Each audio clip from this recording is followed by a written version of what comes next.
Godina Shawaa Kaabaa Ona Kuyyuu keessatti humnoonni mootummaa manneen jireenyaa fi qabeenya hawaasaa ibiddaan gubuun mancaasaa jiraachuun himame. Loltuu waboo karaa nagaa filatee harka kenne Jaalaa Caaluu akkamitti akka ajjeeffame irratti maatii fi maddoonni naannoo qorannoon hatattamaa akka gaggeeffamu gaafatan. Godina Harargee Bahaa aanaa Mayyuu Mulluqqeetti humnoota mootummaa Sumaaleen duulli haaraan daangaa Oromiyaa irratti banamuun jiraattonni buqqa'uu fi lubbuun badaa jiraachuun dhagahame. Harri Waxabajjii 25 2026 akkam jirtu kabajamtoota dhaggeeffattoota keenya kun sagalee qeerroo bilisummaa Oromooti. Oduu guyyaa har'aaf jennee walitti qindeeffannee isiniif dhiyeessina hanga xumura sagantaa keenyaatti nu waliin turaan affeerraa keenya. Godina Shawaa Kaabaa Ona Kuyyuu keessatti humnoonni mootummaa manneen jireenyaa fi qabeenya hawaasaa ibiddaan gubuun mancaasaa jiraachuun himame. Jaalxiiqii sabaa waan qindeeffate qaba.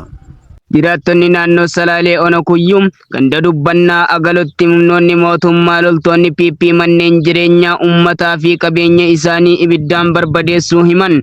Odeeffannoon jiraattota irraa argametti tarkaanfiin kun moota ilmaan keessantu waraana bilisummaa Oromoo keessa jira jechuun shakkii qofaan irratti fudhatame. Jiraattonni kunneen haleellaa kanaan manneen hedduu fi qabeenya mana keessaa guutumaan guututti barbadaa'u isaa mirkanaa'eera. Namoonni gocha fokkisaa kanaan miidhaman namoota 9 ol yoo ta'an walii galatti manneen gubatan 15 ol ta'u jiraattonni ganda dubbannaa agaloo miseensa qeerroo bilisummaa Oromoo naannichatti himaniiru. Manneen gubatan kunneen qabeenya guutuu manaa fi qe'ee keessa jiru waliin gubachuu kan himan jiraattonni addatti immoo obbo Girmaa Leenjisoo mana 3 akkasumas obbo Tolosaa dabalee mana 3 midhaan dheedhii oomishaaf qopheeffatan waliin ibiddaan jalaa mancaafameera. Dabalataanis humnoonni loltoota mootummaan qabamanii mana hidhatti darbatamanii jiraachuun eerameera. Haala kanaan obbo Taaddasaa Barii fi aadde Toloshii Taaddasaa erga qabamanii hanga har'aatti achi buuteen isaanii hin beekamne. Jiraattonni aanaa Kuyyuu gochi kun sodaa fi rakkoo nageenyaa guddaa uumeera jechuun ibsan namoota nagaa irratti tarkaanfiin fudhatamu akka dhaabbatuu fi gochoota fokkisoo yeroo gara yerootti humnoota mootummaan irratti fudhatamaa jiru balaaleffatanii jiru. Loltuu waboo karaa nagaa filatee harka kenne Jaalaa Caaluu akkamitti akka ajjeeffame irratti maatii fi maddoonni naannoo qorannoon hatattamaa akka gaggeeffamu gaafatan. Loltuun waraana bilisummaa Oromoo keessa ture karaa nagaa filachuun harka kenne Jaalaa Caaluun godina Wallagga Bahaa aanaa Diggaa keessatti ajjeeffamuu isaa maddoonni naannoo himaniiru. Akka odeeffannoo maddoota qajeelcha poolisii godina Wallagga Bahaa fi waajjira poolisii aanaa Diggaa irraa argame jedhameetti Haacaaluun baatii darbe keessa aanaa Diggaa keessatti waajjira poolisiitti harka kenne. Ergasii waajjira poolisii aanaa Diggaa keessatti eegumsa jala turuun isaa qeerroo bilisummaa Oromoo naannichaatti eerameera. Maddi odeeffannoo kun akka ibsutti yeroon booda Haacaaluun gara magaalaa Naqamtee waajjiraalee mootummaa godina Wallagga Bahaa keessa jiranitti geeffame. Sababni isaas qondaalli mootummaa olaanaan isa gaafachuuf dhufa jedhamee eegamuutu himama. Odeeffannichi akka jedhutti yeroo hoogganaan biiroo bulchiinsaa fi nageenya Oromiyaa obbo Araarsaa Mardaasaa Naqamtee keessa turetti Haacaaluu irratti reebichi cimaan raawwatamee ture. Reebicha kanaanis miidhaan qaama ulfaataan irra ga'uun ilkaan isaa caccabuu fi miidhaan qaama keessaatiis irratti qaqqabeera. Haacaaluun sanaan booda ajaja kennameen gara aanaa Diggaa deebifamee waajjira poolisii keessatti kan hidhame yoo ta'u kutaa addaa keessatti kophaa isaa akka hidhamaa ture odeeffannoon maddeen irraa arganne ni mul'isa.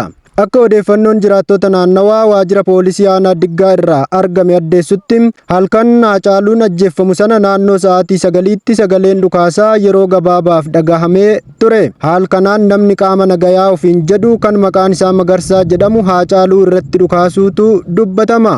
Ta'us namni kun qajeelfama gubbaa irraa natti kennameen raawwadhe jechuun namoota isa waliin turaniif dubbachuun isaa mirkanaa'eera. Akka jiraattonni maatii Haacaaluu beekan qeerroo bilisummaa Oromootti himanitti Haacaaluun yeroo mootummaa wayyaanee irratti fincilli bal'aan gaggeeffamaa turetti sochii sana keessatti dammaqinaan hirmaataa turuutu himama. Mootummaan wayyaanee aangorraa bu'uun booda namoota gara qabsoo hidhannootti ce'an keessaa Haacaaluun tokko ta'ee naannawaa godina Wallagga Bahaa keessatti Jaalmoo Itufaa fi miseensota isaa biroo waliin sochii mootummaa irratti dhiibbaa guddaa geessisaa turaniiru. Haa ta'u malee akka himannaa jiraattotaa fi namoota maatii sana beekan irraa dhagahametti mootummaa fi humnoonni nageenyaa namoota waboo waliin wal qabatan irratti dhiibbaa uumuuf maatii isaanii irratti tarkaanfii fudhachuu akka filatan himan. Haati Haacaaluu deesse yeroo dheeraaf dararriin humnoota mootummaan irratti qaqqabeera. Yeroo baay'ee irra deddeebiin ilma kee galchi jechuun mootummaa irraa dhiibbaa fi doorsifamuu keessa turuun isaanii jiraattota irraa mirkanaa'eera. Dhiphinaa fi yaaddoo kanaan wal qabatee haati Haacaaluu lubbuu ofii irratti murteessitee of ajjeesuu ishee himu. Namoonni maatii sana itti dhiyeenyan beekan akka jedhanitti haati Haacaaluu yeroo sana ilma koo ajjeeffame arguu dura ani du'uu wayya jechuun lubbuu ofii akka dabarsitee himameera. Haala wal fakkaatuun miseensonni sanyii Nagaasaa fa'aa waliin akkasumas dabareen mootummaatti harka kennatan mirga lubbuun jiraachuu dhabaa jirra jechuun gaaffilee adda addaa walgahii irratti kaasaa jiraachuun dhagahame. Walgahii paartii badhaadhinaa yookiin PP irratti komiin namoota mootummaa waliin waliigaltee nagahaa jechuun harka kennatan irraa ka'aa jiraachuu qeerroon bilisummaa Oromoo eeruu isaaf kennameen mirkaneeffatee jira. mirga lubbuun jiraachuu dhabaati. Kan mootummaan beekuun keenya maaliif kanneen bitatanii deebisan? Mirga lubbuun jiraachuu. Namoonni kunneen haala isaan keessa jiran ibsachuun mirga isaanii fi nageenyi isaanii akka eegamu gaafataniiru. Akka yaadni walgahii irratti dhiyaate jedhameetti namoonni karaa nagaa filachuun mootummaatti harka kennatan erga galanii booda rakkoo adda addaa keessa akka jiran himu. Isaan keessaa ijoolleen waliigaltee hoogganaanis ta'ee dhuunfaan galan mirga lubbuun jiraachuu dhabuu isaaniif waan bakka adda addaatti ta'aa ture miidiyaaleen hawaasaa hedduunis gabaasaa turaniiru. Haal kanaan yaadota kaafaman keessaa tokko akka jedhutti warra miidhaa garaagaraa argaa oolu keessaa nuti isaan tokko jechuun yaada isaa kaaseera. Namoonni kunneen ragaa karaa nagaa galuu isaanii agarsiisu qabaatanillee akka isaan irratti tarkaanfiin fudhatamuu fi roorroon isaan irra gahu jabeessanii himatu. Akkasumas namoonni mooraa leenjii irraa bahanii haaromsamanii deebi'an jedhaman walakkaa ol mana hidhaa keessatti argamuun isaanii ibsameera.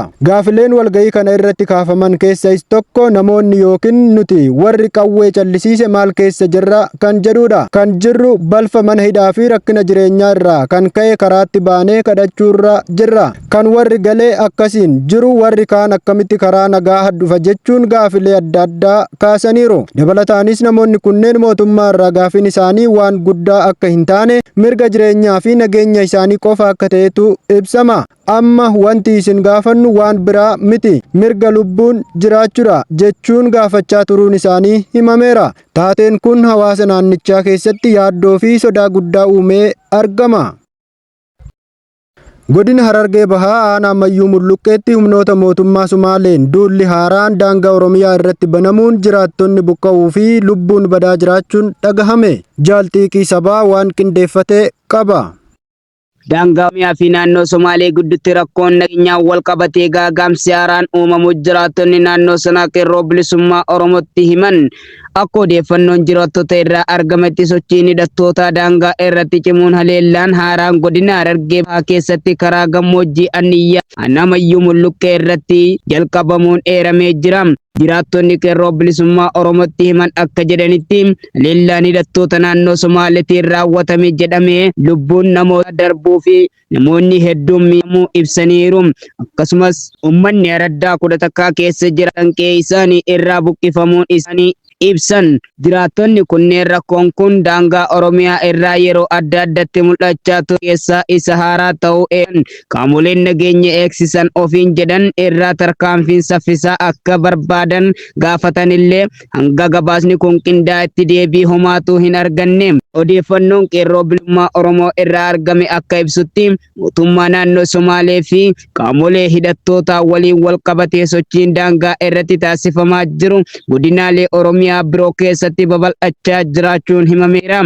Akkasumas godina Booranaa irraa kaasee hanga naannoo Harargee lixaa mi'eessoo ga'utti dhiibbaa daangaa fi qabannaa lafa bal'aan geggeeffamaa akka jiru. Rakkoon daangaa Oromiyaa fi Somaalee gidduu jiru waggoota dheeraaf madda walitti bu'iinsaa ta'ee kan ture yoo ta'u yeroo ammaa uummanni naannichaa nageenyaan deebi'anii qe'ee isaanii akka jiraatanii fi furmaata waaraa akka argatan gaafachaa jiru. Kabajamtoota dhaggeeffattoota keenya oduun har'aaf qabnu kanuma waan nu dhaggeeffattaniif galatoomaa jechaa hanga qophii birootiin walitti deebinutti turtii gaarii qabaadhaa.